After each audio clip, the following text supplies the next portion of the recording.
Ting. Ya está.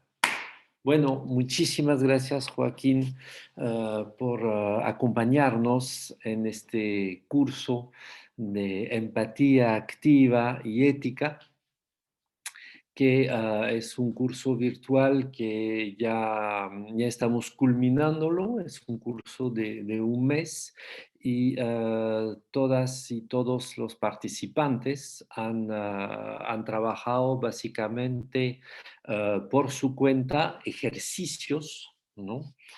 En 3 capítulos. El primer capítulo es reconectar con su propio cuerpo, su propia vida y tratar de tener empatía activa consigo misma, consigo mismo.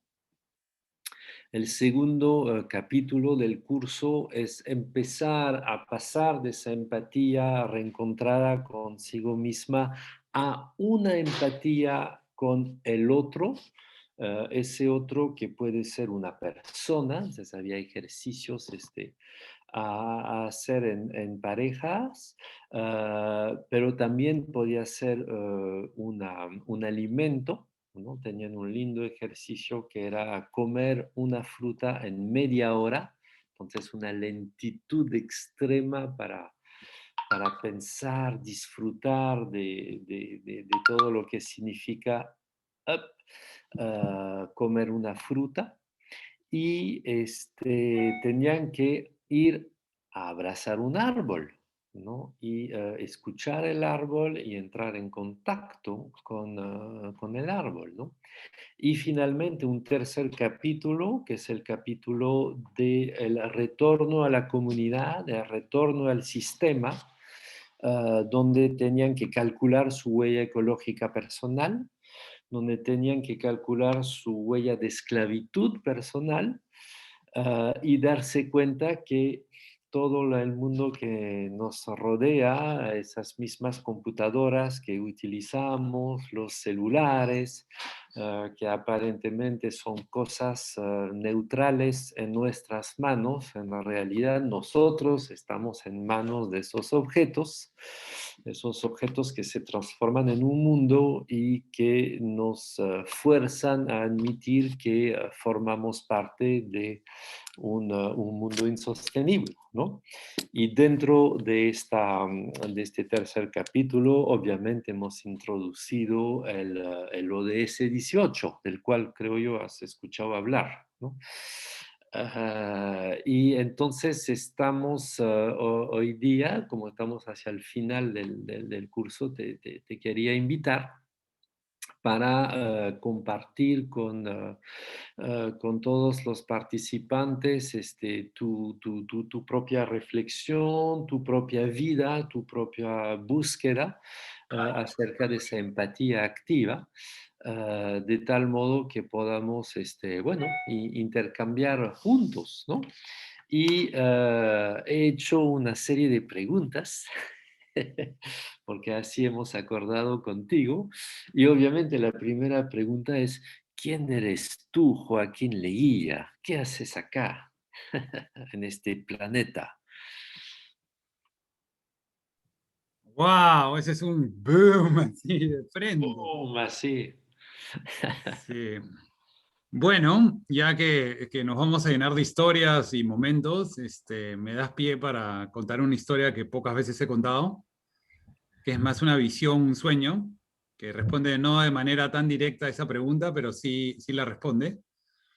Y les voy a contar algo muy personal, porque creo que este curso, y sí, conociéndote a ti, de eso se trata, de ser personales y de no tener miedo a mostrar nuestras vulnerabilidades y simplemente ser, Exactamente, ¿no? exactamente. Entonces, en ese sentido, ¿quién soy, no? Entonces les voy a contar esa historia que vino a mí a través de un sueño y yo estaba, bueno, no sé si se acuerdan cuando éramos niños, despertarse y cuando estaba terminando el colegio, esos primeros días que había terminado el colegio y ya era como veranito y de repente ese sábado en la mañana, es a las 9, 9:30 de la mañana, cuando todavía no había mucho movimiento.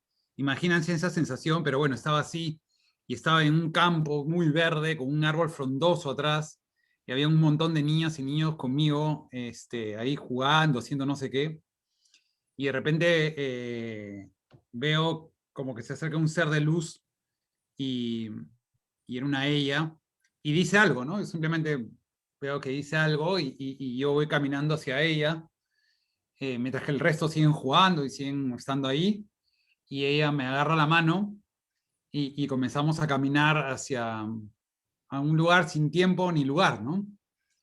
Y caminamos, y de repente la siguiente escena en mi mente, en mi corazón, es que estoy en el borde de un acantilado, ya está todo oscuro y está totalmente todo estrellado, ¿no? Todo el cielo estrellado. Y ella me dice, ¿ves allá ese puntito azul? Ese es el planeta Tierra. Y allá vas a ir a cumplir tu misión, ¿no? Ella seguro que dijo, ¿quién quiere trabajar con niños y naturaleza? ¿Quién quiere ir al planeta Tierra a trabajar con niños y naturaleza en este tiempo donde obviamente se va a necesitar? Y por eso fui donde ella, me agarró la mano y caminamos hasta ese lugar. Y ella me dijo, bueno, esa es tu misión. Y me dijo, de nuevo, ¿no? Ese puntito azul es el planeta, y cuando entres ahí, ahí hay el fulano tal que va a ser tu papá, y la mamá que va a ser tu mamá, y vas a tener ese contexto. Van a haber cosas muy favorables, pero van a haber otras cosas que no. Eh, y, y me dijo al final una cosa muy linda, ¿no? Que se me quedó siempre, que es, no te preocupes, y recuerda esto en tu corazón, que tu misión ya está cumplida, ya cumpliste tu misión, ¿no? Y de repente, ¡vup!, ya estaba en la pancita de mi mamá, y efectivamente pues crecí en un contexto, digamos, donde lo económico no fue un problema, pero sí habían temas emocionales, donde sí habían problemas, ¿no? Y, y, y bueno, y ahí vino todo lo que vino, y entonces Joaquín es yo siempre digo, no suena a veces muy bonito, pero soy hijo de la madre tierra. Fui criado por ella, literalmente, ¿no? En este contexto donde nazco, mis papás se separan a temprana edad, cuando yo era chiquito, y nos mudamos a la casa de mi abuela, y junto a la casa de mi abuela, y que había un terreno, un huerto antiguo, digamos, una huerta separada por un muro que era parte de la casa, pero nadie le daba bola a ese espacio, estaba ahí como abandonado. Y es en ese lugar que yo entro a los 4 o 5 años de edad con mi hermano agarrados de la mano. Mi hermano tiene habilidades diferentes, se llama Augusto, él tenía 6, yo 4. Se abre ese portón, entramos ahí, y yo digo, wow, esta es la selva, yo soy Tarzán, que era mi héroe. Y él no sé qué habrá dicho, pero entramos ahí, y de manera muy pronta ese lugar se convierte en un refugio para nosotros. Y es ahí donde yo siempre digo que es, porque era solamente naturaleza, y cuando él no estaba ahí, yo me acuerdo que decían, ¿y dónde está Joaquín? No, está jugando solito, ahí está solito en el jardín, ¿no? En el otro jardín, decían. Y solito yo nunca estaba solito, estaba rodeado por un montón de vida y seres de mi imaginación, etcétera. Y de nuevo, yo siempre digo ahí, quien me crió, claro, para la foto, mi papá, mi mamá, si quieren decirlo así, pero quien crió mi espíritu, en mi alma, fue la Madre Tierra, que yo la conocí ahí, y ahí ella me conoció a mí. Y me crió, ¿no? Y me dio 3 lecciones, y con eso ya termino, ¿no? Me enseñó que no solamente existe lo que uno ve, sino también lo que uno siente. Y eso también tuvo que ver con mi hermano, con su imaginación y toda su capacidad creativa, ¿no? Que me la transmitió. Y lo que he creado, como el EOS 18 que hemos promovido, es parte de eso que uno siente pero no ve, entonces está en uno tangibilizarlo. La segunda gran lección fue que lo que le hacemos a los demás no los hacemos a nosotros mismos, ¿no? Yo me acuerdo que tenía un árbol maravilloso que siempre lo trepaba porque me daba seguridad, y de ahí yo podía tocar las nubes y comer sus nísperos. Y me acuerdo un día, no sé por qué, le meto un patadón porque estaba molesto, y claro, el que le dolió fue a mí, y también seguro el árbol, pero a mí muchísimo más, ¿no? Entonces aprendí esa lección rapidísima, entre otras similares. Y la tercera lección que me vino ya después eh, fue que el propósito de la especie humana, eso fue una revelación que me vino mucho, mucho después, eh, después de escuchar a adultos mayores, ¿no? Con los cuales conversaba, y me decían, sí, y adultos mayores que tenían su billete y todo, ¿no? Y me decían, sí, mira, he tenido todo esto, pero no sé si encontré mi propósito en la vida, ¿no? Y eso me hizo reflexionar todo, y ¡pum!, salió. Y la tercera lección fue, el propósito de la especie humana para mí, ¿no? Es el mismo. Todos los que estamos ahí en la pantalla y fuera de la pantalla hemos venido por un mismo propósito, que es ayudar a construir un mundo mejor. Tal vez nuestros padres y en el colegio no nos los enseñaron ni en la universidad, pero para mí esa es nuestra misión. Y cuando nos alejamos de ese propósito, digamos que nos sentimos miserables. Y entonces, si ya no tenemos que seguir buscar o sentir que, o buscar que, cuál será mi propósito, si ya ese es, entonces la gran aventura de nuestras vidas es poder identificar nuestros talentos y fortalecerlos con diversas capacidades para poder ponerlos en práctica, generando bienestar para uno mismo, las demás personas y la naturaleza. Y ahí es cuando se da, cuando se canaliza eso que tenemos adentro en generar un cambio en el mundo y eso trae felicidad, etcétera, ¿no? Entonces, ¿quién soy ya para terminar? Soy, yo diría, una semillita de la madre tierra que vino para cumplir una misión específica y he creado a ANIA, mi organización, como un vehículo para llevarla a cabo, ¿no?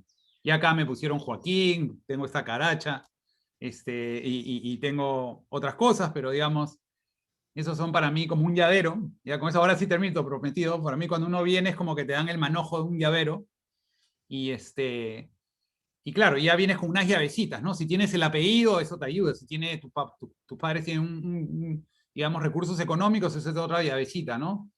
Si tienes una apariencia física, digamos, buena, también ayuda, ¿no? En la vida. Pero hay muchas más llaves, ¿no? Que uno se las va ganando en la vida o a veces se las van quitando, ¿no? Entonces, es con ese manojo de llaves que vamos abriendo puertas y vamos cumpliendo nuestra misión, ¿no? Entonces, bueno, ahí lo dejo. Gracias por la muy pregunta, bien, François. Joaquín.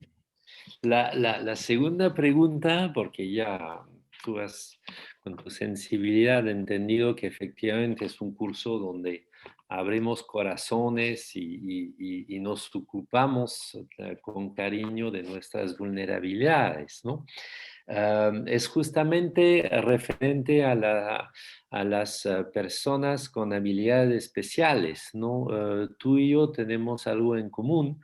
Tú tienes un hermano que tiene habilidades especiales y yo, como mi papá era educador para niños especiales, he crecido desde chiquito rodeado de 100 niños con habilidades especiales. Y tanto tú como yo creo que la vida nos ha dado ese regalo de considerar la diferencia como normal, ¿no? Ah, ¿Cómo eso te ha ayudado a ti a construir el Joaquín Leguía que conocemos hoy? Bueno, voy a empezar con lo de mi hermano, que ya lo has tocado, ¿no? Crecer con él yo cuando fui nombrado Fellow de Ashoka fue un momento muy emocionante en la ceremonia, no tanto por la ceremonia, sino porque me dio la oportunidad para reconocer el espíritu de mi hermano públicamente, y él estaba a mi costado, ¿no? Y se paró y todo el mundo lo aplaudió. Eh, y dije, ¿no? Que gracias a él, él como que sirvió como un muro protector durante mi infancia para yo no perder mi esencia, ¿no? Las personas como él, claro, hay cosas que no entran de afuera para adentro por una serie de factores, pero la esencia que uno tiene tampoco no sale, ¿no? Se mantiene. Entonces, eso él me lo transmitió de una manera muy fuerte junto al jardín, que fue como una tierra fértil para ser quien soy, ¿no? Como que ese lugar, yo soy nieto de un presidente, Augusto Beleguía, y cuando yo era chico, había esa presión fuerte de que tus papás determinaban cuál iba a ser tu destino, ¿no? Sobre todo hombre y todo el tema, ¿no? Entonces, mi papá era abogado, fue ministro de Trabajo, etcétera, y tenía una presión fuerte, ¿no? Para ya mi destino estaba trazado, digamos, ¿no? Iba a ser un Wall Street Boy.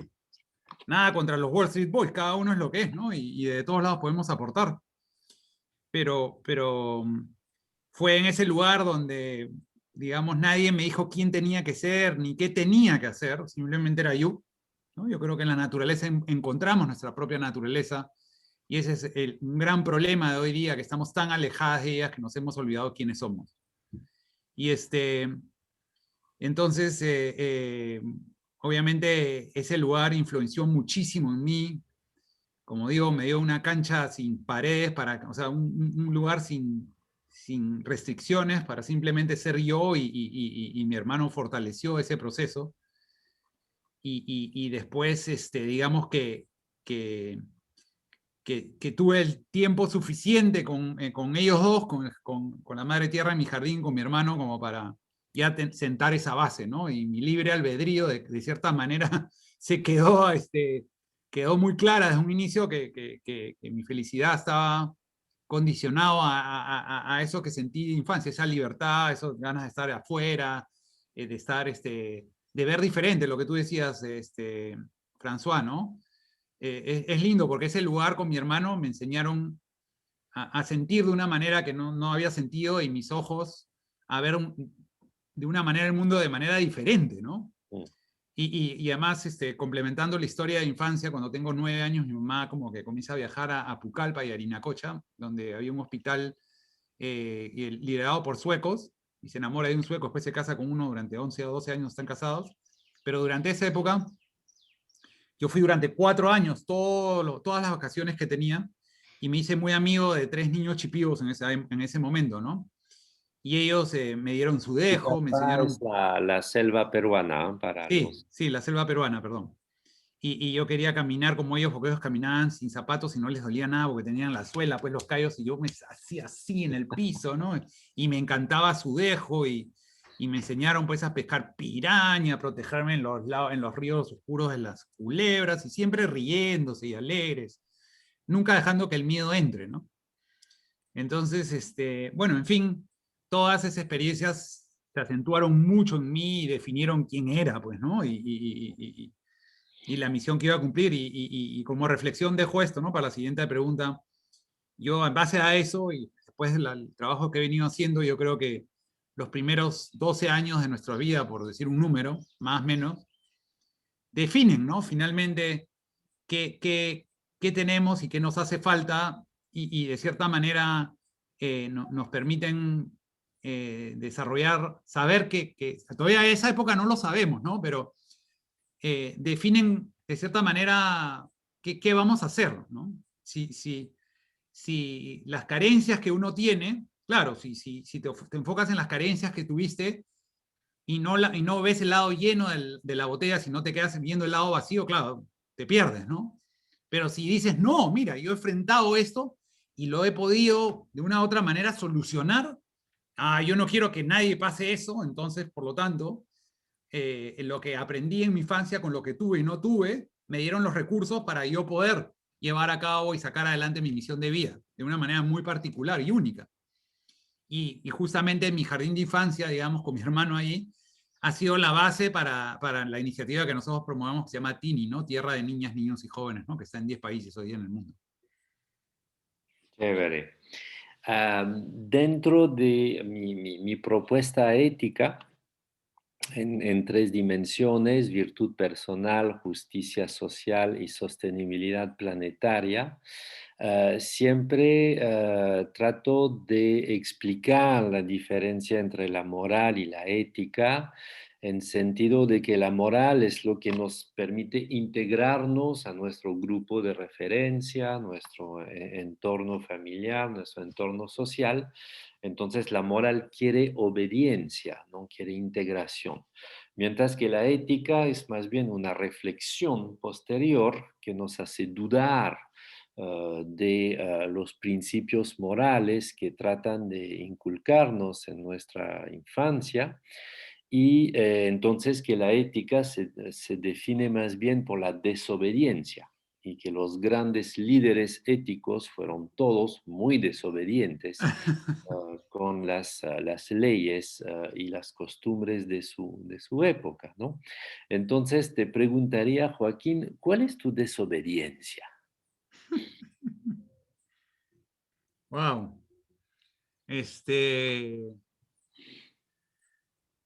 yo diría que digamos, como tuve la infancia que ya les he narrado, eh, esa libertad de sentir y hacer, ¿no?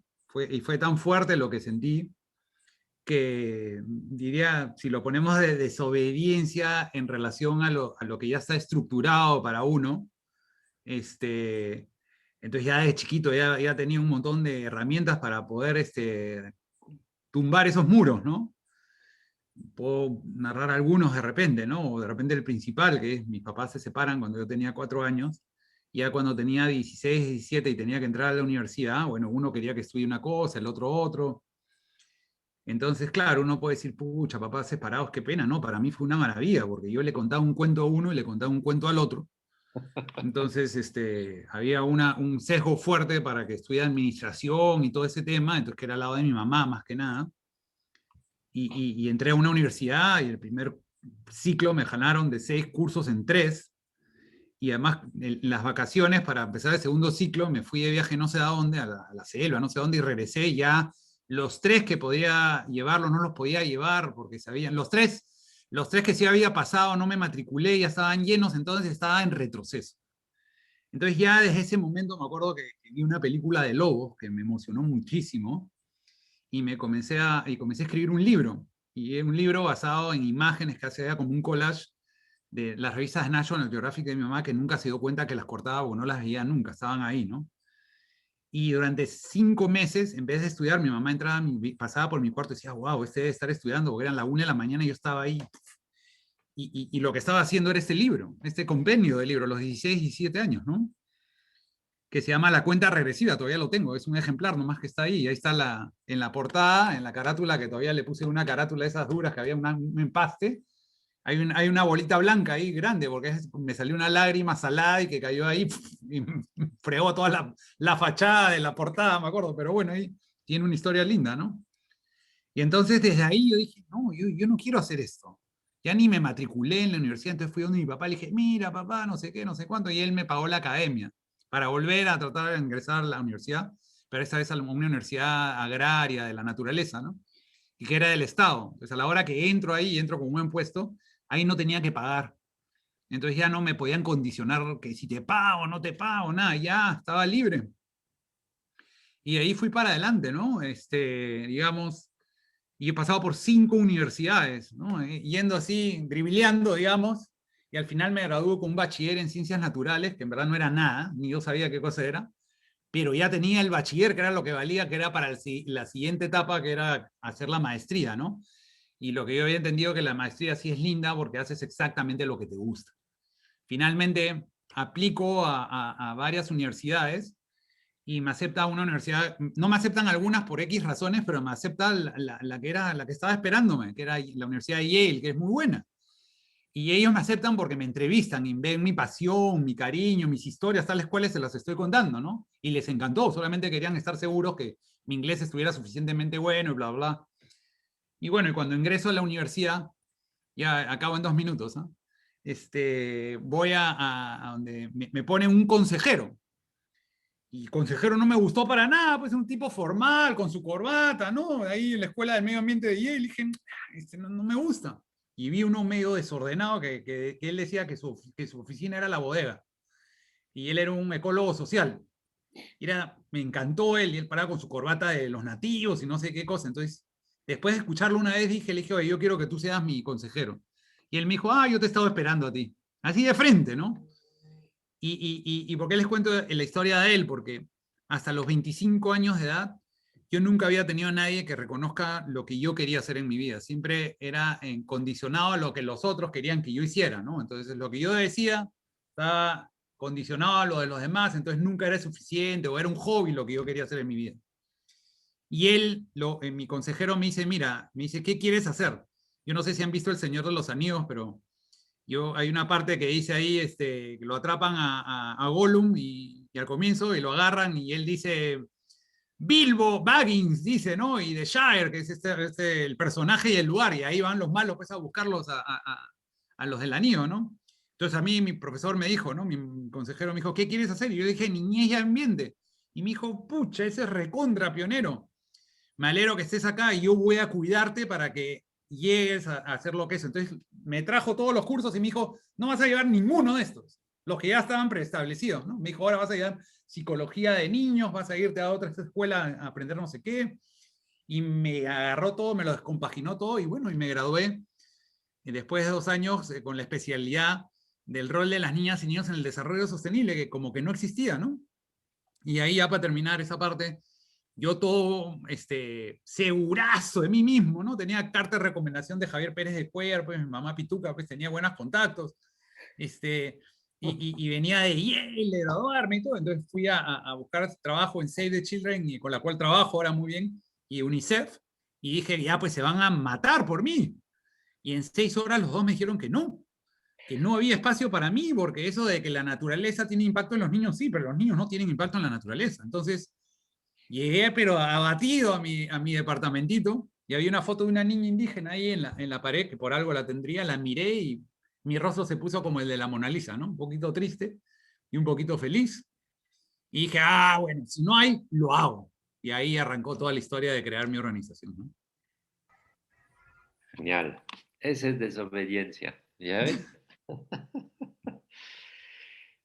¿Por qué hiciste ese ODS 18 insistiendo en ese concepto de empatía activa y no de justicia o sostenibilidad o igualdad o solidaridad?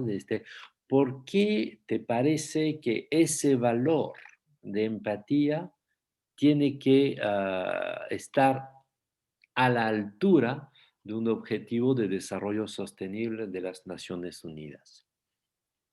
Bueno, viendo, o sea, y estando igual que como están todos ustedes, ¿no? Siendo testigos a través de nuestras vidas de...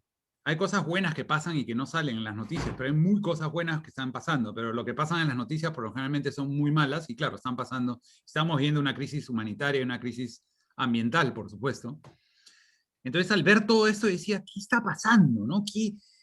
Primero, la primera pregunta fue, ¿qué palabra, o sea, qué cosa es lo que nos hace verdaderamente humanos? ¿No? ¿Qué es eso que cuando uno ve en la otra persona te inspira, ¿no? Que tú anhelas hacer.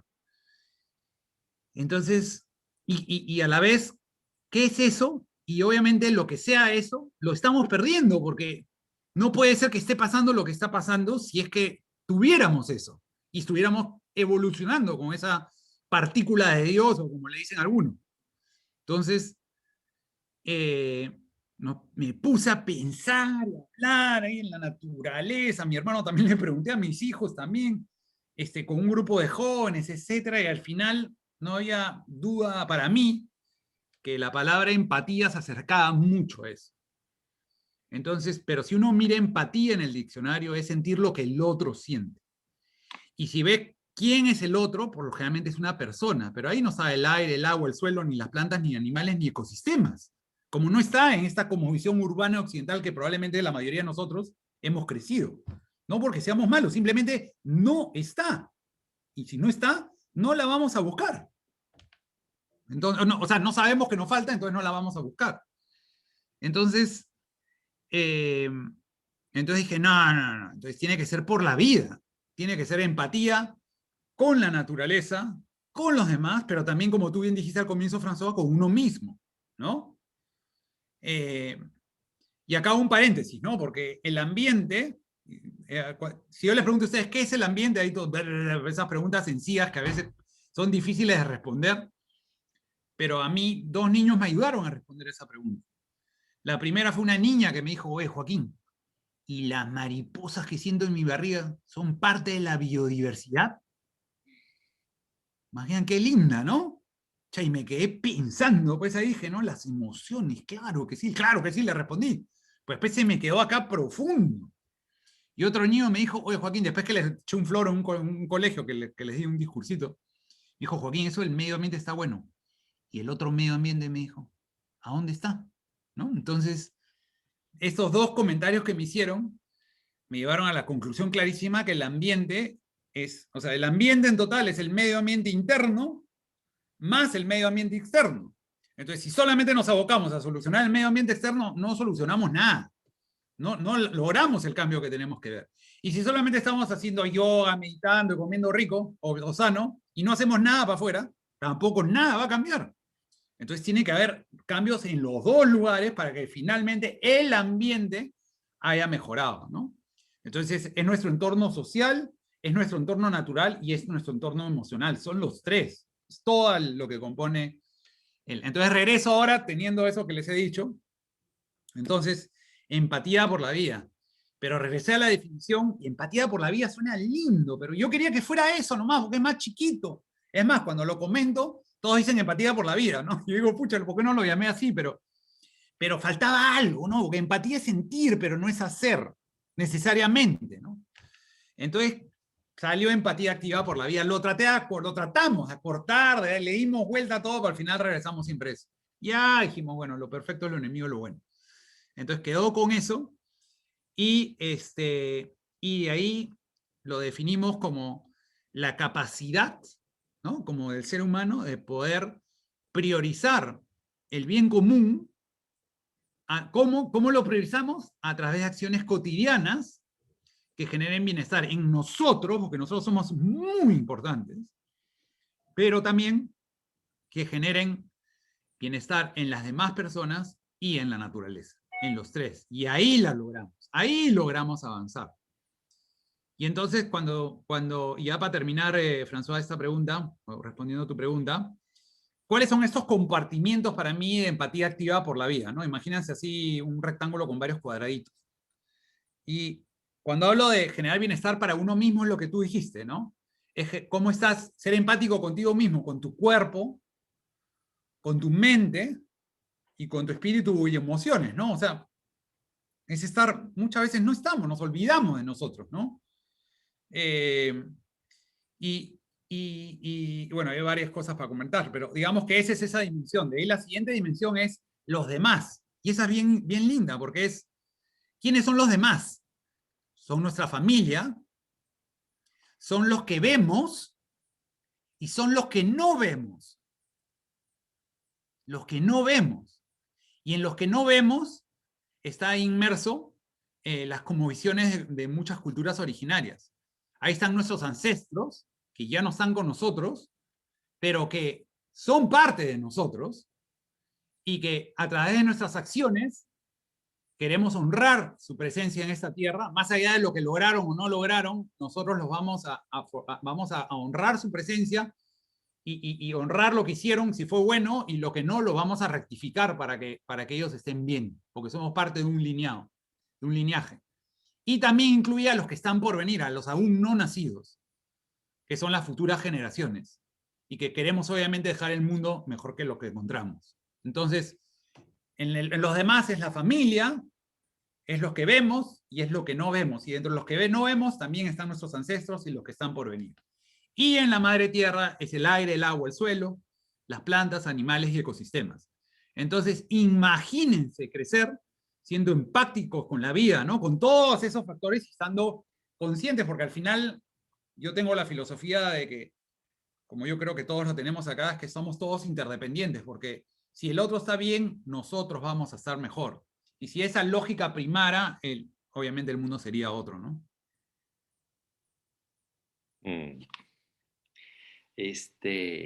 Una de las cosas que más les ha dolido a todas esas caras felices que estás viendo es hacer los ejercicios muy lento, porque a todos nosotros nos sale la vida actual súper rápida, hay que hacer las cosas bien y perfecto, maximizar, optimizar, etcétera, etcétera. Y tenemos mil cosas en la cabeza y todo para ayer, etcétera, etcétera, ¿no? Y ahí yo les proponía de volver al cuerpo y de mover la muñeca, pero a la velocidad de una nube que pasa por el cielo, ¿no? Y eso, y muchos lo han dicho, ¿no? Es una tortura que me piden hacer las cosas lentamente, ¿no? En tu opinión, ¿piensas que este tema de la velocidad es un tema importante que tratar desde la educación de los niños?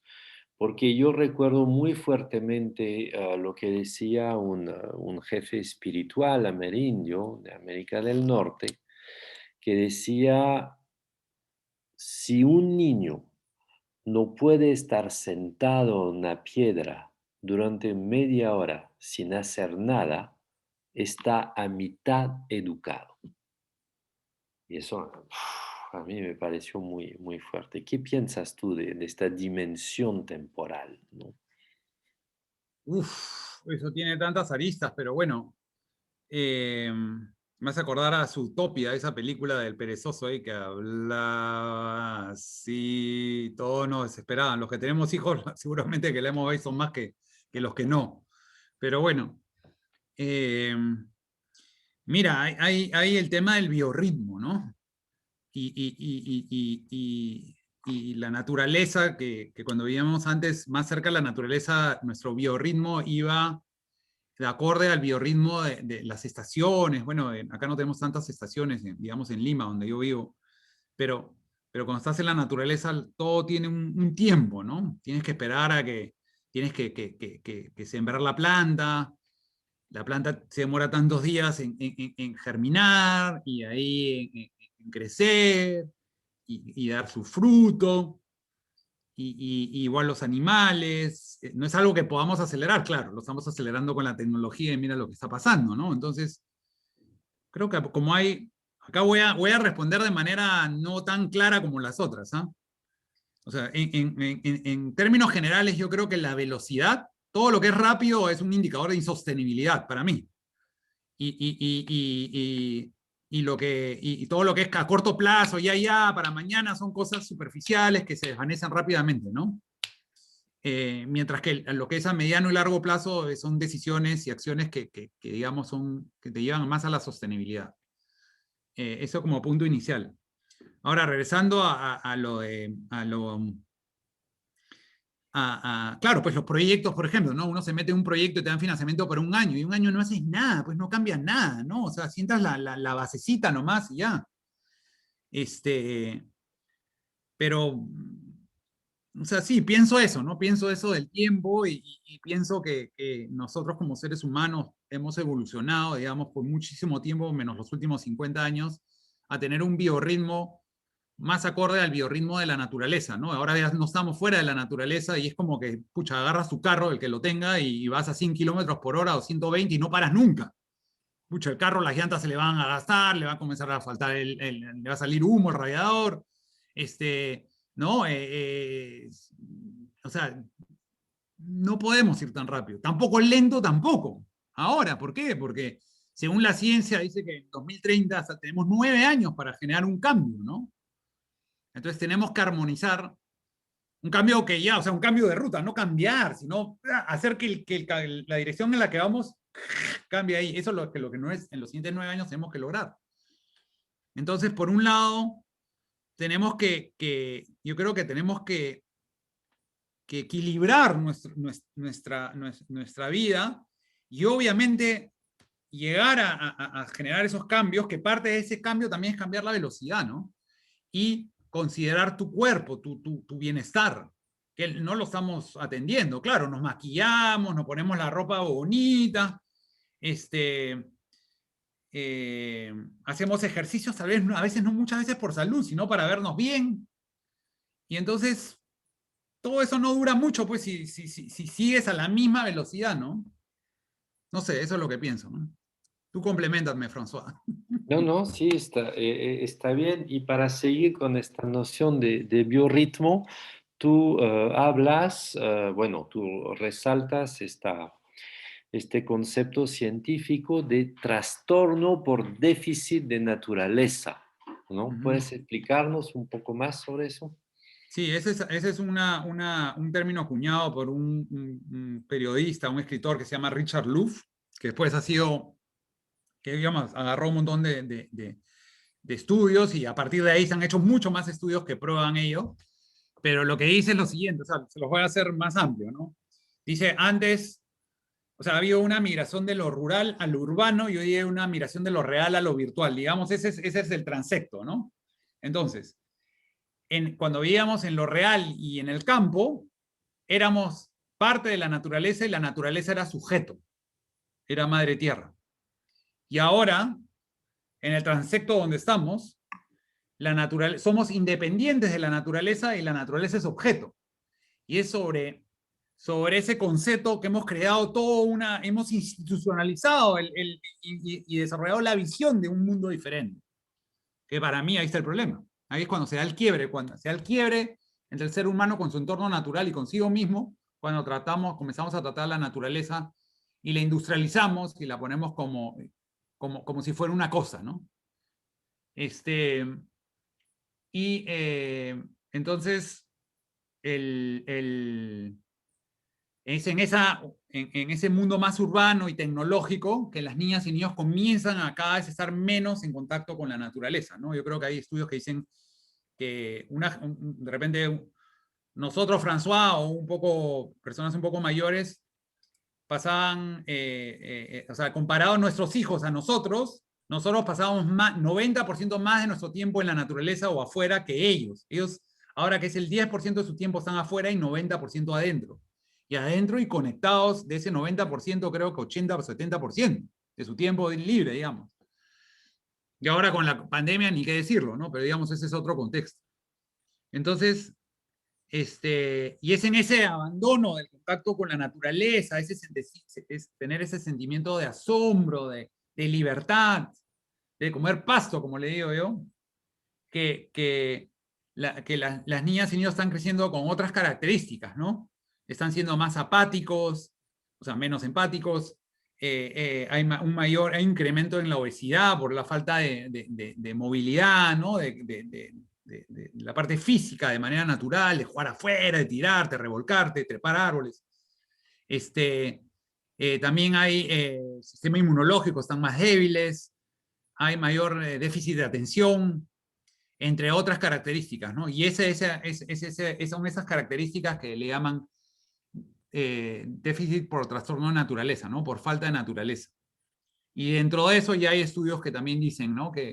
Y para mí es lo más peligroso, y por eso dedico mi vida a esto, mi visión de vida, es que obviamente si las niñas y niños crecen sin conocer la vida, no la van a querer, y si no la quieren, no la van a cuidar.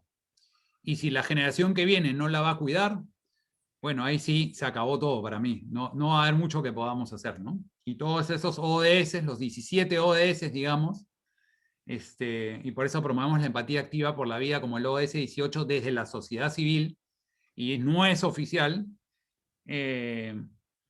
y no pretende tampoco que sea incluido como un ODS más, porque eso tendría que ser en el 2030, o sea, a buena hora que lo hagan, digamos, pero simplemente lo promovemos, y seguro me vas a preguntar de esto lo que sigue, pero lo promovemos para fortalecer el resto, ¿no? Y cuando ustedes se han visto el rectangulito que está en todos lados, que son los 17 ODS, y hay un cuadradito ahí que está libre, no sé si se han dado cuenta, ¿no? Si ven los 17, el rectángulo, hay 17 y hay uno que está vacío, entonces ahí pues ahí no solamente existe lo que uno ve, sino también lo que uno siente. Y hasta el cuadradito está vacío, se tiene que llenar, por algo será.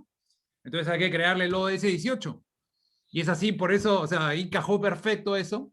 Y para terminar, y nosotros creemos que si las nuevas generaciones crecen sin empatía activa por la vida, entonces los 17 ODS y todos los logros que obtengamos no se van a sostener en el tiempo, ¿no? Entonces, por eso la importancia para hacer frente al déficit de trastorno por la naturaleza, eh, digamos, contribuir al desarrollo cognitivo, físico, social y emocional en las niñas y niños. Aparte de hacer eso, también está probado que el contacto regular y positivo con la naturaleza desde temprana edad desarrolla en ellos empatía por la vida, empatía activa por la vida, que nace con las plantas y animales, y ahí se transmite a personas también, ¿no? Mm, mm. A ver, cuéntanos de otra locura que se te ocurrió. Es de considerar que la Pachamama tendría que ser una profesora más, ¿no? En el plantel de profesores de cada institución de educación primaria, secundaria y superior. ¿Qué es eso de hacer la Pachamama como profesora? A ver, cuéntanos. Bueno, te agradezco un montón, François, comentar sobre esto y también hay que dar tiempo para que las chicas pregunten, pero... Sí, sí, claro, claro. Ah, Después, ya. Ah, después ya, te ya. suelto a la... Ah, ya. Este, mira, la vida es bien interesante, ¿no? Porque yo, digamos, en el camino uno escala y yo estaba con lo de Tini, lo de Tierra de Niñas, Niños y Jóvenes, ¿no? Que está en 10 países, que lo ha institucionalizado el Ministerio de Educación de Perú y de Ecuador, y ya está como encaminándose, ¿no? Y dije, ya, con esto es, ¿no? Ese fue y de repente subes esa montañita y dices, uy, uy, uy, hay una montaña más grande, ¿no? A la que sigue. Y ahí me di cuenta que esto no, que este era un medio para un fin mayor, que era ayudar a incorporar en el marco de la educación formal a la madre tierra como una maestra y institucionalizar su aula con los parámetros de Tini, ¿no? Entonces, me emocioné tanto bueno, que yo sé cuando me emociono por cosas que después se desvanecen y cosas que no, que están de raíz, ¿no? Y cosas que van hacia atrás, como el ser este espiritual que agarraba mi mano en este acantilado viendo el planeta Tierra de lejos, ¿no? Y dije, esta es mi misión de vida. Ya entendí la dimensión de mi misión de vida, ¿no?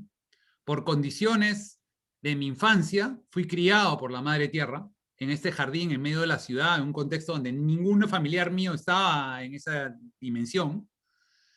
Y, y, y hay una causa-efecto, pues, ¿no? Entonces vine para eso. Ese fue mi verdadera escuela, mi entrenamiento. Ahí mi corazón se graduó. Y ahí he avanzado un camino y he llegado con lo de Tini, y ahí Tini me di cuenta que era para algo más, ¿no? Para lograr que ella, que me crió y me enseñó y desarrolló mi empatía activa por la vida, como busco que todas las niñas y niños tengan como un espacio, como un jardín, como lo yo tuve de chiquitos, por lo que les dio, por lo que me dio. Dije, entonces, si la Madre Tierra me crió y es una maestra y más para mí, entonces dije, acá está el mensaje. Entonces, a partir de ahí dije, no, Tini es el medio para lograr que la Madre Tierra sea incorporada en todas las instituciones educativas, como te he dicho, no solamente a nivel nacional e internacional, y comencé a hablar. Y algunas personas obviamente se reían, pero ya esa risa ya la conozco, pues, ¿no? Ya con toda esta trayectoria.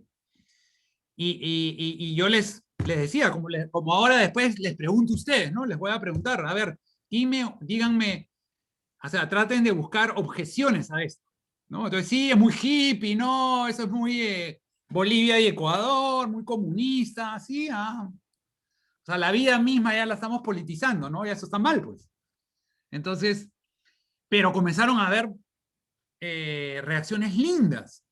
Entonces, un par de instituciones educativas lo hicieron y pusieron ahí, o sea, pusieron en un mural la foto de los docentes, de los maestros, y pusieron la foto de la Madre Tierra, una imagen que sacaron ahí de internet.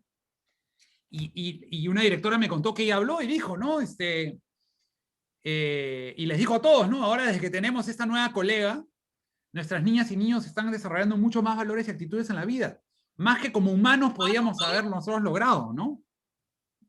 Y, y si se ponen a pensar, qué tal injusticia de no reconocer a la naturaleza o la madre tierra o la madre naturaleza o Gaia, como quieren llamarlo, Pachamama, como una maestra, ¿no? Es una discriminación de las discriminaciones, ¿no? Es como decirle a nuestra mamá que no es nuestra mamá, ¿no? Negarla, ¿no? Entonces comenzaron a hacerlo y lo que habíamos logrado con Tini se convirtió en el aula de la madre tierra.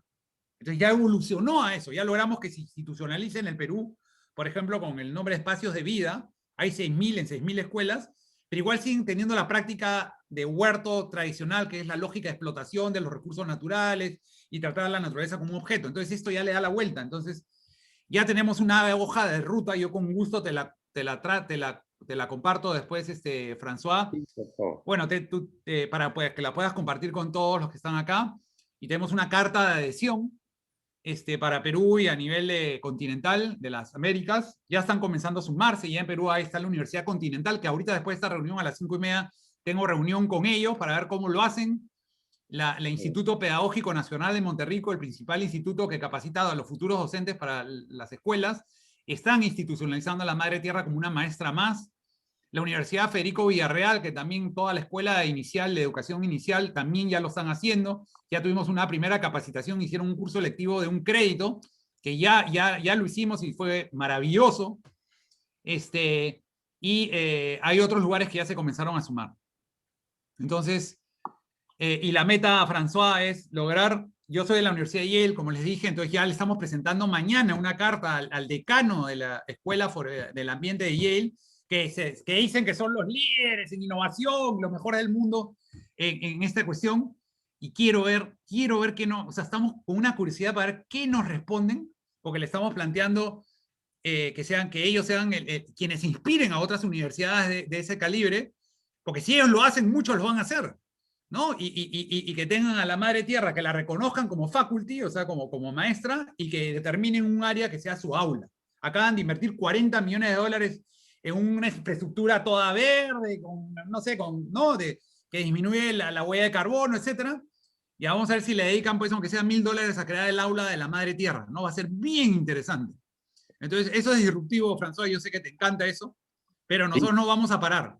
Y ya la tengo clara, esa es la meta y quienes quieran acompañarnos en este desafío, más allá que la institución que se encuentren, bienvenido sea. Y pueden entrar a la página web de ANIA, de www.ania.org.p, y si entran ahí y ven en nosotros, miren en miembros, y ahí van a ver que estamos todos y está la Madre Tierra también ahí, como que nos acompaña como parte del organigrama, parte del staff, ¿no? Igual a todas las empresas deberían poner a la Madre Tierra ahí en el organigrama y que le tengan que rendir a ella cómo están avanzando los ODS. Y eso es lo que yo sugiero para el sector empresarial, digamos, ¿no? Hasta ahora nadie lo ha hecho, pero bueno, ahí vamos a estar. perfecto. Bueno, adelante si tienen preguntas, comentarios, aprovechen. Ya nos ha dicho que tiene una reunión importante con gente importante después, así que No, con la gente de la Universidad Continental para de ver la cómo hacen lo de la Continental, Madre sí, Tierra. sí, sí. Soy muy amigo de Javier Díaz, que es su director de responsabilidad social. Ah, mira tú. Ojalá el siguiente espacio fuera con la Universidad Andina. Yo ¿Por trabajo qué no? con jóvenes, ¿sí? Yo Janet, encantado. Me ha, me ha hecho ilusionar con que las experiencias no solo pueden hacerse, creo, con los niños, sino con los estudiantes. Si están a la puerta abierta para las nuevas experiencias, ¿por qué no?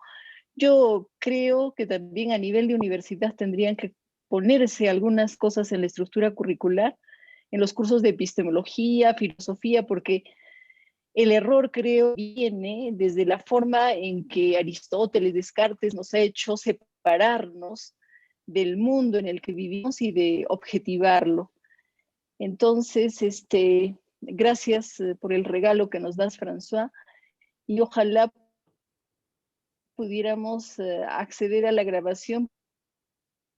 no, claro, vamos a hacer la grabación, por eso estoy grabando, para pasarles a todas y todos el Bueno, enlace.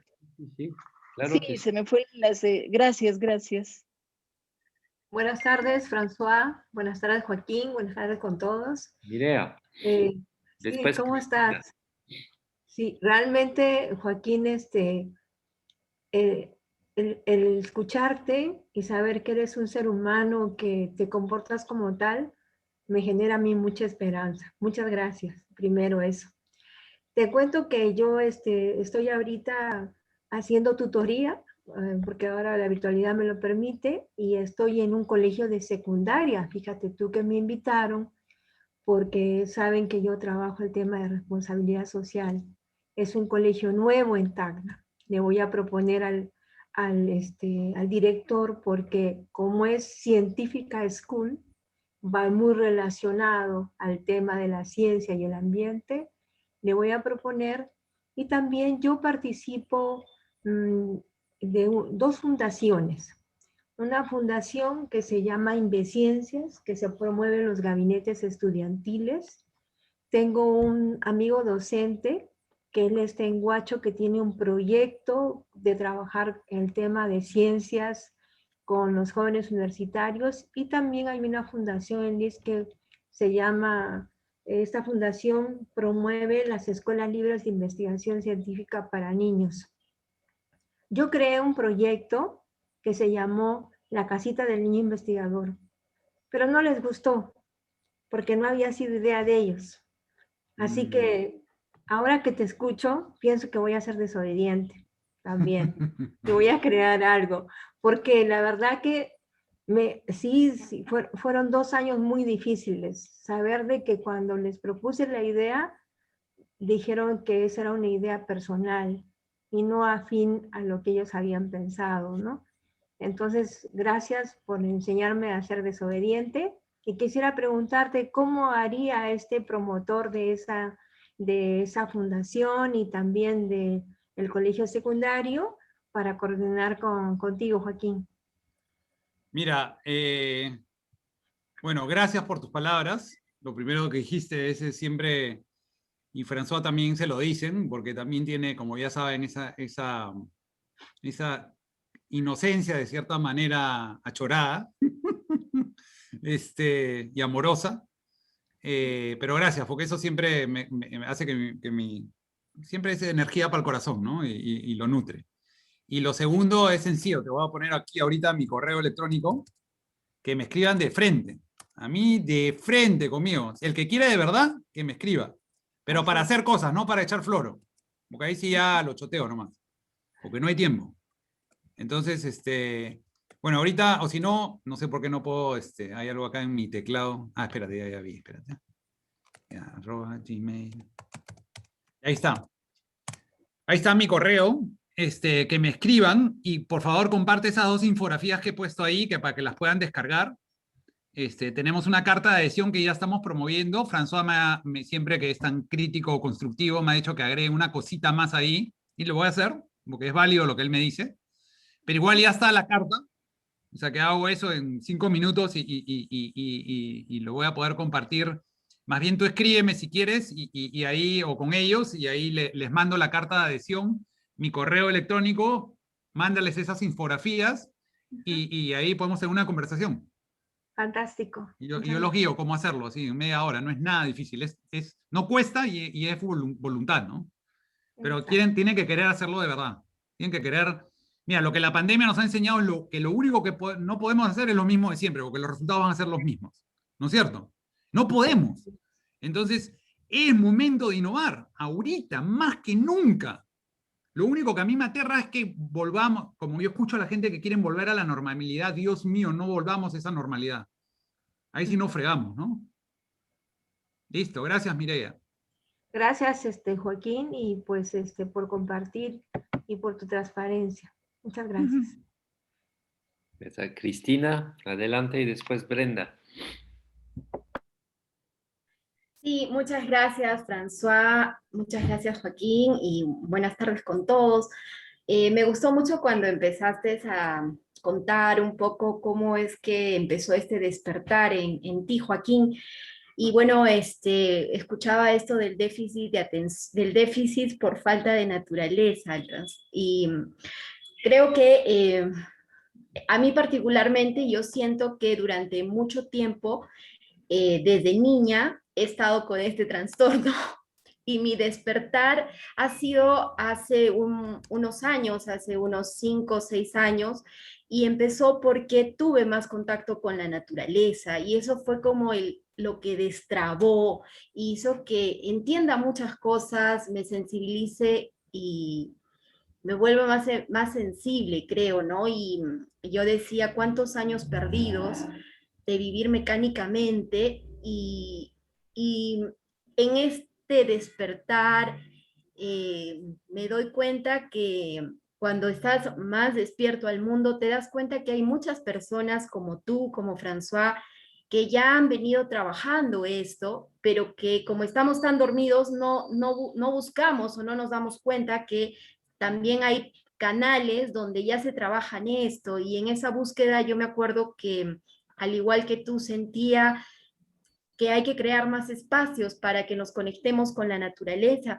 y encontré a Mujeres Medicina en la Amazonía peruana que trabajan con círculos de diálogo y enseñan mucho de lo que son plantas, de lo que es conexión en diálogos, en escucha muy activa y yo me acuerdo que hice un curso sobre mujeres medicina y eso transformó muchas cosas de mí y hizo que piense que sí es muy importante que en todo se considere a la madre tierra.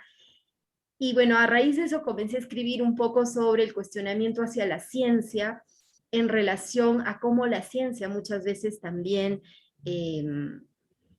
observa a la madre tierra, pero como instrumento, ¿no? Y bueno, yo quisiera que estos espacios, sí, o sea, en la universidad, yo he escuchado iniciativas de universidades interculturales, sobre todo en Ucayali, en la parte de la Amazonía, que sí están tratando de compaginar, ¿no? Los conocimientos ancestrales en la enseñanza superior, pero todavía hay mucho rechazo justamente porque desde la academia se trata desde las universidades se trata de poner ese parámetro, ese límite, ¿no? De lo que debería o no enseñarse, ¿no? Y qué bueno que desde las escuelas ya se esté generando más espacios, ¿no? Y muchas gracias, qué bueno es despertar después de tanto tiempo y siento que todavía estoy despertando más para conectarme un poco más. Qué linda, Cristina. Yo vuelvo a mencionar algo que mencioné, creo que yo sinceramente siento que en la naturaleza encontramos nuestra propia naturaleza, ¿no? Entonces tú con lo que acabas de decir es un buen ejemplo de ello, ¿no? Por eso la necesitamos. Si la perdemos, tal vez sobreviviremos, pero ya no como especie humana, ¿no? Como especie, ahí seguro François puede sacar unos buenos términos, que es un genio para eso, pero ya no como somos ahora, ¿no? Apantropos. El sapantropos, dijo un filósofo, Castoriadis, que sapea el televisor, ¿no? El sapiántropo, ¿no? Tú sabes, en la película Wall-E, Que tiene un ¿no? pulgar así. Sí, en la serie de Pixar de Wall-E, que es Sí. vale la pena que la vean, es una animación y ahí te dicen, o sea, ahí reflejan muy bien hacia dónde vamos, ¿no? Mm. ¿Sí? Pero hay personas, por ejemplo, a raíz de esto he conocido amigas, por ejemplo, que son mujeres medicina y están en las ciudades, pero desde las ciudades están, están, digamos, motivando, ¿no? Para que conozcamos más, ¿no? En realidad de las propiedades, de ciertas rituales que también se pueden hacer y ayudan mucho al alma, realmente a nivel espiritual ayudan mucho y sí están eh, creo que nosotros todos podríamos trabajar para que se visibilice más, ¿no? Que sí están y están trabajando y lo bonito es de que creo que cada vez hay más personas, ¿no? A raíz de este despertar, que están tratando de que el mensaje pueda llegar un poco más, ¿no? Y yo las comencé a ver desde que desperté, porque antes no las veía, ¿no? Y ahora veo que sí, en Arequipa por lo menos sí hay, ¿no? Y me llena de mucha alegría poder haber tendido un brazo con ellas y aprender de ellas, ¿no? Lindo.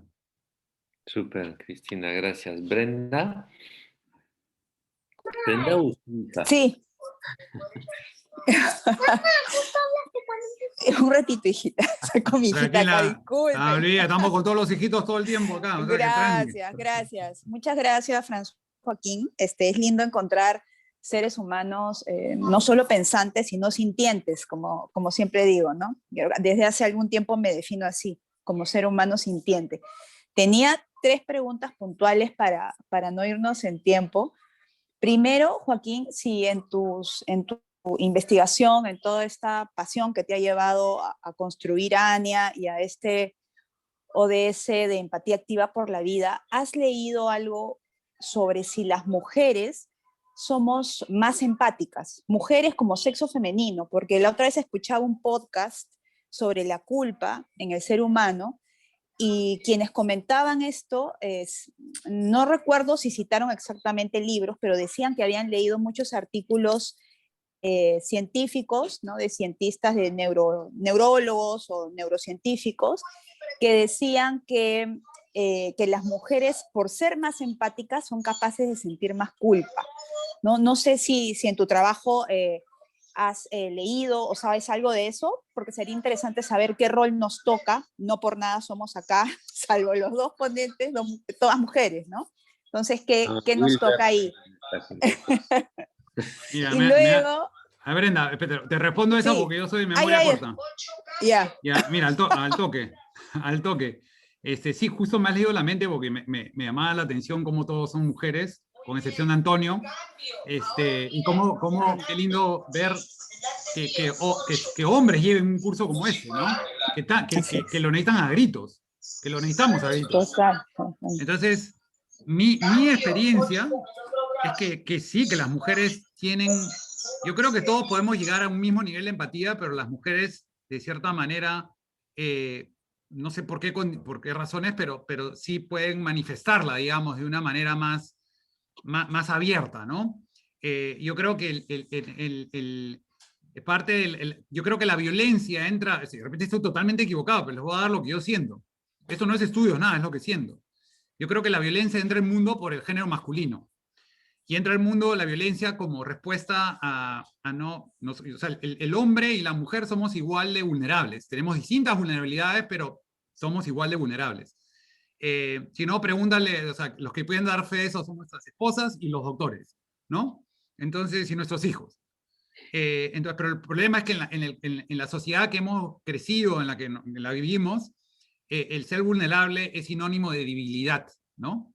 Una mujer, de repente, por la mirada machista puede mostrar su vulnerabilidad y no tiene que ser débil, pero un hombre sí se convierte en débil, ¿no? Entonces, ¿cómo compensas esas, sobre todo en tema de género, el tema de que no te vean como débil, entonces te pones violento, ¿no? Y esa violencia no solamente llega contra las mujeres, sino también contra los niños, los abuelos y la misma naturaleza, ¿no? Entonces, y es ahí cuando, por eso yo creo que la necesidad urgente de tener cursos como este donde enseñan a los hombres a que está bien ser vulnerables y que entiendan que es no es nuestras fortalezas donde nos unimos, sino es desde nuestras vulnerabilidades donde nos unimos, ¿no? Y ya para terminar esta respuesta, yo me acuerdo cuando estaba en la selva y yo tengo miedo a vértigo de altura. Entonces llegaba a estos puentecitos de madera que tienes que cruzar estos arroyos, y yo no cruzaba ni loco, ¿no? Entonces los niños no me veían, yo me escondía y cruzaba por ahí caleta, y una vez me vieron y se comenzaron a reír, y una niña me estiró su brazo y me hizo cruzar, ¿no? El puentecito este de madera, ¿no? Y yo, wow, dije, qué lindo, pero a la siguiente puente estaban que se peleaban, ¡eh! Y yo, ¿qué le pasa? No, Joaquín, estaban discutiendo para ver quién me hacía cruzar, porque las había hecho sentir tan bien. Entonces yo ahí me di cuenta, ellos me enseñaron que cuando mostramos nuestra vulnerabilidad, el otro, fortalecemos a otro, ¿no? Y ese otro hace que su empatía se genere. Entonces, eso, ya termino con esto, ahora prometo y ahí descubrí que la empatía fluye de espacios de menor vulnerabilidad a mayor vulnerabilidad. Pero tiene que haber vulnerabilidad para que la empatía comience a ir de un lugar a otro. Pero si vemos el mundo perfecto, donde todos somos machos, fuertes y todo lo podemos, ahí estamos fregados. No hay empatía, ¿no?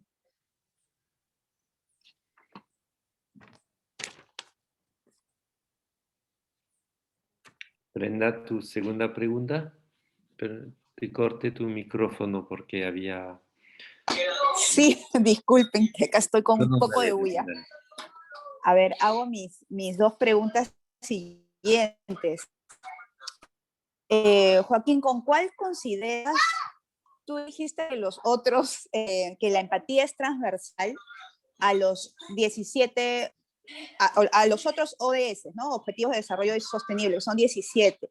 ¿Con cuál es que deberíamos comenzar o cuál es el prioritario? Y mi tercera pregunta, no sé si la digo ahorita, es cómo volvemos la política más empática. En este contexto actual del Perú, de verdad que estamos escuchando cosas terribles, cuando de lo que se trata es llegar al bienestar común. Escuchamos ataques, yo sé que sale mucho la emoción, pero ¿cómo podríamos contribuir un poquito a hacer la política más empática? No sé si me explico bien. Leguía presidente. Leguía Dios, presidente. Dios me libre. Yo sería presidente solamente si hubiera dado presidente para niños. Niñas y niños del Perú. Ahí sí, hasta los 12 años yo ahí sí me postulo, pero si no, no. Ya, a ver, de los ODS, mira, el que está más, digamos, el que estructuralmente como está más, digamos, ahí como raíz para la empatía es el 4.7, que es, que es educación para el desarrollo sostenible. Ya, si quieres empezar, arranca por ahí. Pero para mí, de nuevo, es transversal a todo, ¿no? Pero bueno, esa es la respuesta puntual a eso, ¿no? Y la segunda pregunta, ¿cómo hacemos la política más empática? La verdad que yo no tengo respuesta para eso porque también lo estoy, también me lo cuestiono y tal vez no haya respuesta para eso. Yo no puedo ver, o sea, lo de corto plazo se me hace tan difícil que justamente por eso es que trabajo con nuevas generaciones y lo que se me hace más urgente viendo lo que estamos viviendo es que las nuevas generaciones crezcan con empatía activa por la vida para que en el futuro la política tenga más empatía. Y eso está vinculado a la respuesta, a la pregunta de François, de la velocidad, de la paciencia. Bueno, tenemos que tenerla, ¿no? Porque no hay otra. Y eso te das cuenta qué tan desfasados estamos del biorritmo de cómo deberían ser las cosas.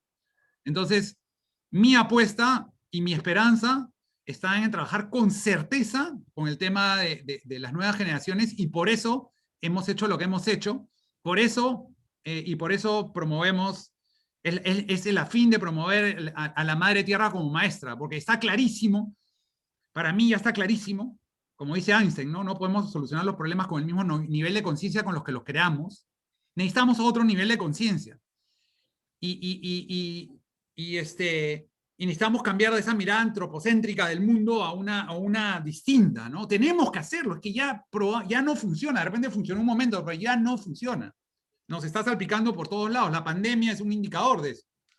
Entonces, por eso mi convicción de incorporar a la naturaleza, a la madre naturaleza, a la madre tierra, a la Pachamama, como una maestra más en todos los institutos educativos del país.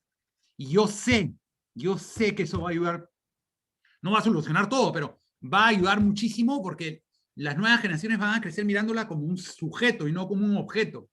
Y van a descubrir que hagan lo que hagan en sus vidas, no tienen mejor aliada que la Madre Tierra para construir un mundo mejor. No va a haber mejor aliada que ella. Y eso es lo que buscamos promover, ¿no? Entonces, ya para terminar, en lo que es, por ejemplo, economía, ¿no? Ustedes, algunos se le habrá acusado por la mente, Joaquín, pero esto ya, que el comunismo, no sé qué, nada. La economía es importantísima, pero ahí está la economía circular, la economía azul, las empresas B. Ese es el tipo de economía, la economía está al servicio de las personas y de la naturaleza, del planeta, no el planeta al servicio de la economía. Entonces, igual la escuela, el fin de la escuela no es ser primero en matemáticas, ciencia y lenguaje. Las ciencias, el lenguaje y las matemáticas son un medio para formar agentes de cambio para un mundo mejor. Entonces, el fin y el medio están al revés.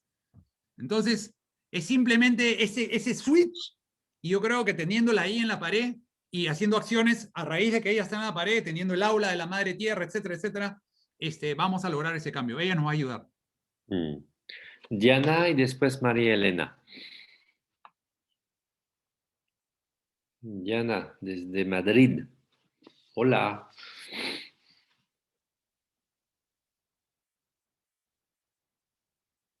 Diana, ¿estás? Salió un ratito de repente, entonces empezamos con María Elena, si quieres. Sí, María Elena, entonces. Bueno, ante todo, buenas tardes, Joaquín. La palabra que me quedó es disruptivo total, ¿no? O sea, romper esquemas, sacarnos de la zona cómoda, o sea, ir más allá. Eso, o sea, me quedó, me impactó, ¿no? Lo que quiero preguntarte es, yo también trabajo en una universidad, cuando hablas de la acción, ¿no es cierto? Porque es momento ya de dejar la retórica, el diagnóstico, porque ya lo conocemos, o sea, en realidad ya demasiados diagnósticos, ¿para qué, no? Entonces yo digo, cuando hablas en la acción, ¿qué compromiso de la universidad yo necesito como María Elena, como todos mis estudiantes? Porque yo creo que estamos motivados, lo que nos falta es eso que llamaríamos de empuje necesario como para ir hacia generar resultados y realmente respetar a esta madre, respetar la que nos sostiene, la que nos permite vivir, la que nos da la vida todos los días, la que nos comparte sin interés. O sea, eso yo entiendo. ¿Qué necesitarías de nosotros en acción, en ejecución, para que entremos y seamos realmente una universidad que respeta y a la madre tierra? Mira, por suerte en el Perú tenemos el Proyecto Educativo Nacional 2036, ¿no es cierto? Y es una visión maravillosa que aplica a todo el sistema educativo. ¿No es cierto? También es universidades. Entonces, y está clarísimo ahí que el fin es convertir a la institución educativa de todo tipo en un centro para formar agentes de cambio para crear un mundo mejor. Eso es, en resumida cuenta, ¿no? Entonces, el PEN 2036 nos lleva a estar de la educación que estamos a la educación que anhelamos. ¿Cómo avanzamos desde donde estamos, que es donde estás tú ahora, y con estas necesidades, y esto queriendo hacer este cambio, a doblar a girar digamos, el camino hacia esta educación que anhelamos, que es el PEN 2036. Entonces, nuestra apuesta es que la Madre Tierra como maestra nos va a ayudar, no va a hacer todo, pero nos va a ayudar de manera concreta, que muchas veces no sabemos qué hacer, a hacer eso. Es disruptivo, como tú dices. Y para mí, hoy en día, todas las decisiones tenemos que ver a dónde está la disrupción, porque si no, no la hacemos. Entonces, ya el camino yo te lo puedo decir. O sea, podemos hacer una reunión aparte y todo, pero es firmando una carta de adhesión que yo se las puedo mandar, que voy a incorporar una recomendación que me hizo François, por eso no lo he hecho acá en el chat. Y ahí, si están verdaderamente motivados, me contactan, tenemos una reunión con los docentes que apoyen esto y con los alumnos que también apoyen esto, o sea, tiene que haber un grupo de estudiantes ahí también, y ahí es trabajar pasos a pasos, ¿no? O sea, ¿cómo se hace? Se saca una resolución directoral, no sé, como que incorpora a la Madre Tierra como una maestra más, ¿no? Y ahí se visibiliza poniendo un mural a todas las fotos de todos los docentes, como los maestros, y se pone ahí al centro la foto de la Madre Tierra también. La imagen que ustedes busquen y se inspiren, que es la más, pero es la personificación de la naturaleza, ¿no? Para que todos la veamos ahí. Y de ahí se ve un lugar en la universidad donde puede haber un aula de la Madre Tierra, un lugar, yo sé que tú eres de la Universidad Católica, ¿no? ¿O no? Sí, sí soy de la Católica. Claro, ahí está Pacho, ¿no es cierto? Pacho es el encargado del Francisco, creo que es el encargado, bueno, no importa, incorporar, hay que ver una área verde, ¿no? De las tantas que tienen, pero que cuando yo he hablado con ustedes es, no, sí están ahí, pero no se puede, entonces si no se puede, no se puede hacer. Es encontrar una área y convertirla en esta aula de la naturaleza para que pueda ser utilizado, por ejemplo, por los psicólogos, por los pedagogos, como un espacio donde puedan aprender ahí a trabajar con la Madre Tierra, pero también otras facultades, que puedan ir los estudiantes a sentarse, a relajarse, a escuchar ahí el parte de teología, etcétera, etcétera, etcétera, ¿no? Y lo otro es cómo todos los cursos que están haciendo, no tienes que crear nada nuevo, pero cómo los que ya hay, cuáles tienen ese sellito de que van hacia la Madre Tierra, ¿me entiendes? ¿Cuáles tienen el sellito que apuntan a incorporar a la naturaleza en nuestra toma de decisiones? Y tienen un montón ustedes. Entonces, y ahí, en esos cursos pueden mejorarlos, como por ejemplo, con los derechos de la Madre Tierra, ¿no? El Nature's Rights of Nature, que se está haciendo cada vez más popular, ¿no? Que es importante, con los derechos de la naturaleza. Entonces ya sabes que está la Madre Tierra como maestra, tiene su aula, está reconocida, los maestros comienzan a hablar de ella no como objeto, sino como, mira, vamos a ver qué diría la Madre Tierra de las acciones que van a desarrollar, hacen un proyecto de ingeniería, bueno, cuando tienen que hacer esta construcción, ya, cuando la Madre Tierra les pregunta cómo eso impacta a la naturaleza, ¿qué le van a responder? ¿No? Entonces, es incorporarla, ponerla viva en todos lados, en la manera como hablan, a veces es todo un proceso, y ahí también viene la parte de innovación de ustedes como lo quieran hacer, ¿no? Pero va por ahí el camino, o sea, es bien viable y de costo, es más de costo de voluntad. Muy bien. Diana, ¿estás?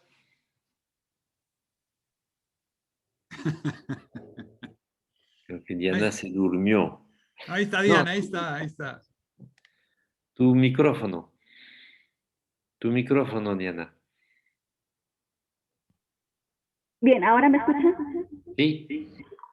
Genial. Bueno, gracias por la intervención, la verdad es que me ha resultado enormemente iluminador. 3 preguntas breves. La primera, preguntarte, Joaquín, ¿cómo tú en tu día a día, tu cotidianidad, haces esa conexión con la tierra? ¿Qué hábitos tienes para dejar esa fuente siempre llena, ¿no? Porque con tantos proyectos, tantas cosas, a mí me pasa, por ejemplo, yo pertenezco a la cultura andina y ahora estoy viviendo hace 23 años en Madrid, con lo cual vivo de los recuerdos y trato de recrear todo ese mundo andino para no perder esa relegación con mi cultura ancestral. Y la verdad me cuesta sobre todo, ¿no? Porque no encuentras el mismo sitio, no encuentras muchas veces eco en la misma cultura y en la misma cotidianidad, y más trabajando en universidades, y más universidades europeas que tienen una manera distinta de concebir la naturaleza. Entonces, mi pregunta es esa, ¿cómo haces tú para nutrir y tener ese pozo lleno que es tu espíritu, ¿no? Para no perderte en estos avatares diarios en los que nos tenemos que someter? ¿Qué ejercicios, qué exploraciones? ¿Cómo conectas tú? Bueno, te puedo responder largo, lo voy a hacer muy corto. Yo tengo la suerte de estar ahorita por el tema de la pandemia en casa de mi madre, que es donde está ese jardín de infancia del cual hablé. Y ahí tengo mi mesa, mi silla e internet. O sea que ya te puedes imaginar el nivel de conexión ahí.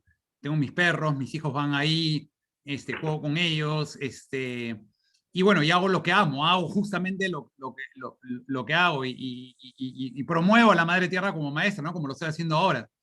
Y hay en prácticas cotidianas, digamos, que me preguntas, ¿no?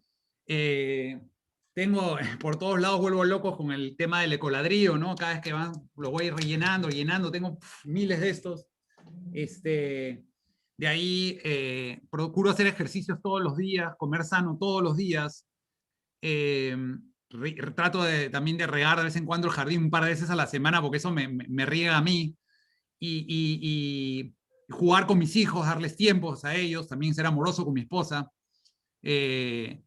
Y una práctica chiquita que la puedes hacer tú y que yo le recomiendo a todos. Me van a decir, está loco pero casi todos tenemos un lugar donde tenemos las fotos de nuestra familia, ¿no? Bueno, pon la foto ahí, busca en internet la foto, una imagen de la Madre Tierra que hay lindas, imprímela en bonita resolución y ponla ahí en un marquito de madera bonito, ¿no? Y pon ahí al costado una plantita fácil de mantener. Y tenla ahí como parte de tu familia. Ponla ahí nomás y ya vas a ver, la gente te va a decir, oye, ¿y eso? ¿No? O sea, solita va a comenzar a hablarte y te va a hacer acordar. Y ya, eso. Bien, nada, muchas gracias. La segunda pregunta, ¿cómo un poco romper el hielo? Dices que ahora vas a hablar con la Universidad de Yale. Yo te digo, ¿cómo haces o cuál es tu recurso para poder convencer? Porque ciertamente, efectivamente, cuando estás en ámbitos que no son los, que son prácticamente dogmáticos, que cuando has hablado eso de que, bueno, pues hay ciertas risas o ciertas miradas, que yo, bueno, pues que una también cuando es un poco disruptivo o no tiene ese canon marcado de camino que es usual en la vida de la academia, ¿cómo haces tú para poder introducir esas vertientes de poner en valor a culturas ancestrales, de poner en valor otra filosofía, otra manera de vivir y de concebir el mundo y la vida y nosotros también, ¿no? ¿Cómo haces tú para convencer? Mira, yo la verdad que no sé, no busco convencer de saque, ¿no? Busco inspirar. Y si te inspiras, inspiras, y si no, no. ¿Ya? Yo avanzo con los que se inspiran. Y los que se van inspirando, que son de 100, pues son 20, y esos 20, 10 dicen que van a hacer, y esos 10, 5 hacen. Y me aboco a esos 5. Y una vez que esos 5 lo han logrado, lo difundo como loco. Así sea uno. Entonces, y al final se mueve el que quiere moverse, ¿no? Pero hay que perseverar, ¿no? O sea, yo la tengo clara que esa es la meta, yo tengo claro que hay pueden haber un montón de objeciones mentales, no emocionales, tanto, y hay que perseverar. O sea, sé que la mayoría de gente va a decir ya, pero no hace nada, ¿no? Ya lo sé, es mi costo fijo. Entonces no me dejo defraudar como pensando que voy a hablar una vez, no. Entonces con Yale, y para cerrar ahí, nosotros he conseguido, o sea, conversé con 5 alumni, o sea, 5 graduados de mi año, y unos más de otro, y les mencioné esto, y los 5 o los 6 se sumaron, y dijeron, lo hacemos. Entre todos nos hemos demorado un mes en escribir una carta de una hoja, lo hemos compartido con algunos profesores que al comienzo se rieron y dijeron, está bacán, y ya mañana se lo presentamos al decano, y no esperamos que diga que sí. Vamos, estamos curiosos de qué va a decir, pero que le va a crear escozor emocional, le va a crear. Y también lo que le va a quedar claro es que si no lo hacen ellos, alguien más lo va a hacer. Y van a perder la oportunidad de ser ese líder, ¿no? Que es lo que les estamos proponiendo. Eso siempre ayuda. ¿Quieres ser el primero? O después ya vas a ser, o sea, o cuando ya otro lo haga, tú lo harás. Yo te ofrezco a ti ser el primero, porque creo en ti. Y veremos qué responde, ¿no? Genial, gracias. Y la última, y con esto termino. ¿Tienes algún proyecto o bueno, pues alguna cuestión interesante, pero directamente que trabajes con comunidades nativas, sea de la sierra, de la selva? Sí, claro, bueno, eso lo estamos trabajando. Por ejemplo, la Confederación Nacional, la CONAP, la Confederación de Nacionalidades Amazónicas Peruanas, que representan a la mayoría de 51 etnias amazónicas, han firmado esto de promover a la madre tierra como maestra. O sea, ellos, imagínate, para las culturas originarias, que en el mundo urbano occidental se reconozca a la madre tierra como una maestra. Ese es un gol de medio cancha. Es un gol de campeonato mundial, porque es lo que ellos quieren, que seamos uno con la naturaleza y la reconozcamos como sujeto y no objeto. Entonces, esa es nuestra principal acción. Y claro, hay tierras de niños, hay un bosque de niños en una comunidad Cucama en Nauta, linda, de 12 hectáreas, en un área de conservación privada, donde la lideresa les dio ese espacio de tierra, 2 hectáreas, para que ahí mezclen sus conocimientos tradicionales con los modernos, para que en el futuro manejan las otras 500 hectáreas. Eso te puedo mandar un artículo. Si me escribes, hay un artículo muy lindo de eso, te lo puedo mandar. Genial, te digo esto porque, bueno, pues ya te escribiré, pero yo creo que sí se pueden explorar, y sobre todo porque hay jesuitas que han sido destinadas ahí a las comunidades selváticas y justo quieren introducir toda esta educación de valorar un poco las culturas ancestrales, ¿no? Entonces, bueno, pues ya me vas diciendo.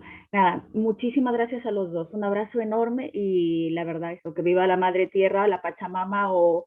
Fíjate, te voy a contar brevemente una cosa. Cuando yo llegué hace 23 años aquí, cuando fui a comprar quinoa, me miraron con ojos raros. ¿Y esto para qué sirve? Y tal y cual. Me acuerdo que mi primera papaya me costó 12 euros el 2003 aquí en Madrid.